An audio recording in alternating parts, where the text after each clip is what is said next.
He said in the last 2 games he's found himself doing more and more with his dominant hand because he feels stronger.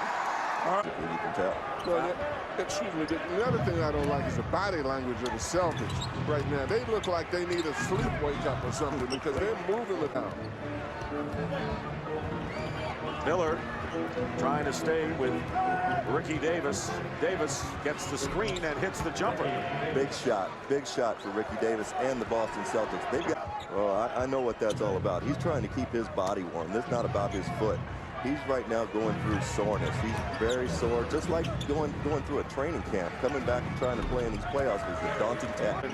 Down by as many as 11, trying to make a comeback here. And here is Davis at the baseline hitting, and it's now down to 7. Back into the game, and Jermaine O'Neal off the rim. Nearly a minute remaining in the first quarter. And Davis hitting a 2-point field goal. Very, very, like you said, ambidextrous. I think Charles Shackelford said he was amphibious. But Ricky Davis coming back and nailing a big shot, in my mind, was the spark that really jump-started them and led them to a blowout. Now, Fred Jones wants no part of Ricky Davis, just like he did in game number 1. And he's an energizer, and that's needed something. Anthony Johnson, so still both teams coming up blank, and that includes Antoine Walker, who begins the game 1 for 6. Celtics have trailed all the way, down by 7. And there is Jefferson with the basket and the foul. Got to really milk him, continue to go to him, and see if he can carry him through this game.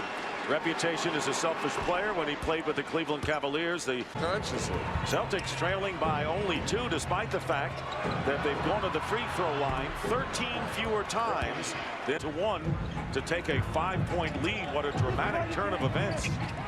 A 16-point turnaround, and Ricky Davis with the interception.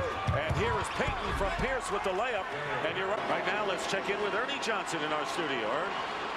Yeah, Dick, Southwest game break. Just a heads up, about half to put away the Rockets. You were here from Jeff Van Gundy. Now back to you. Good man to hear from, Ernie. Thank you very much. Well, thanks, Dick. Ricky, after you guys fell behind by 10, that second quarter was so drastically different. What changed for you guys? You guys just don't want to go home. You know, we keep fighting. Came out kind of slow, so just got to pick it up.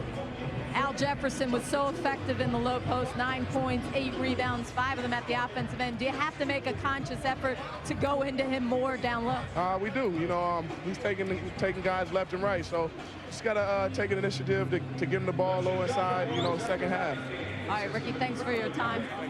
All right. Line up at the same time, and Davis would give them scoring off the bench. He has done just that. Hits his free throw.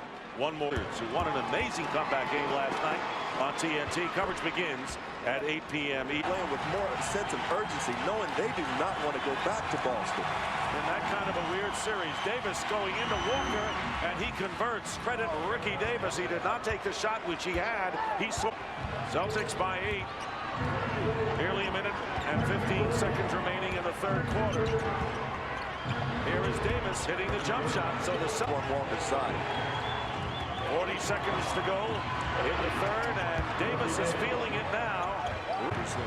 Paul's got to get involved right now. Guarded by Jackson.